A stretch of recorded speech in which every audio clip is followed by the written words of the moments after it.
Our lenses are fundamental components of our visual world. They are the unsung heroes behind cameras, telescopes, microscopes, and even our own eyes.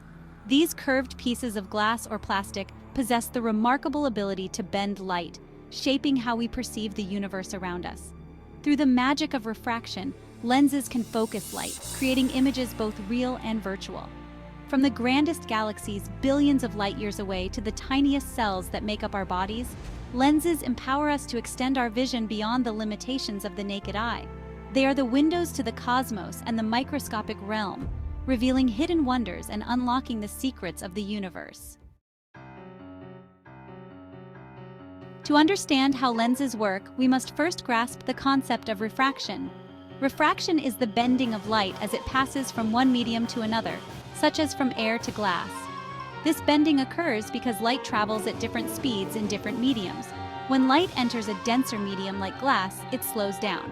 This change in speed causes the light to bend towards the normal, an imaginary line perpendicular to the surface at the point of incidence. Conversely, when light exits a denser medium and enters a less dense medium like air, it speeds up and bends away from the normal. Convex lenses are thicker in the middle than at the edges, resembling the shape of a lentil beam. These lenses are also known as converging lenses because they cause parallel rays of light to converge at a single point called the focal point. The distance from the center of the lens to the focal point is called the focal length. Convex lenses are used in magnifying glasses, telescopes, and cameras to focus light and create magnified images.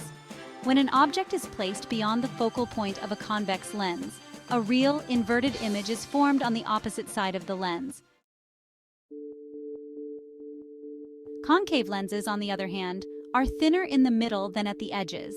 They are also known as diverging lenses because they cause parallel rays of light to diverge or spread out. If the path of the diverging rays is traced back, they appear to originate from a single point called the virtual focal point. Concave lenses are used in eyeglasses to correct nearsightedness and in telescopes to widen the field of view. They always produce virtual, upright, and reduced images. Resolution, the sharpness of sight. Resolution refers to the ability of an optical system, such as a lens or the human eye, to distinguish between two closely spaced objects. It determines the level of detail that can be seen in an image. A high-resolution image appears sharp and clear, with distinct details, while a low-resolution image appears blurry and lacks fine detail. Resolution is affected by factors such as the wavelength of light, the numerical aperture of the lens, and the quality of the lens itself. Section 6. Numerical aperture capturing light. Numerical aperture, or NA, is a measure of a lens's ability to gather light and resolve fine detail at a fixed distance. It is a dimensionless number that represents the range of angles over which the lens can accept or emit light. A higher NA indicates that the lens can gather light from a wider range of angles, resulting in a brighter image with better resolution. In microscopy, a high NA is crucial for observing tiny specimens with clarity and detail. Section 7. Imperfections in the lens.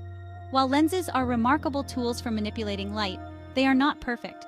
Several types of aberrations or distortions can occur, affecting the quality of the image produced. Chromatic aberration occurs because different wavelengths of light are refracted at slightly different angles, causing the colors in an image to separate. Spherical aberration, on the other hand, arises from the fact that light rays passing through the edges of a spherical lens are refracted more strongly than those passing through the center. Section 8. Correcting aberrations. Fortunately, these aberrations can be minimized or even eliminated through various techniques. Chromatic aberration can be reduced by using multiple lenses made from different types of glass, with different refractive indices. Spherical aberration can be minimized by using aspherical lenses, which have a more complex, non-spherical shape.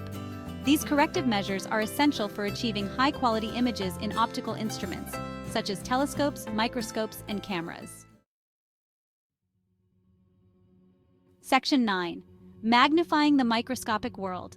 The principles of lenses and their ability to manipulate light are fundamental to the operation of microscopes, instruments that allow us to see objects too small to be seen with the naked eye. A compound microscope uses two lenses, an objective lens and an eyepiece lens, to magnify the image of a specimen. The objective lens, located close to the specimen, produces a magnified real image of the object. This image is then further magnified by the eyepiece lens, which acts as a magnifying glass, producing a final virtual image that is seen by the observer. The total magnification of a compound microscope is the product of the magnifications of the objective lens and the eyepiece lens.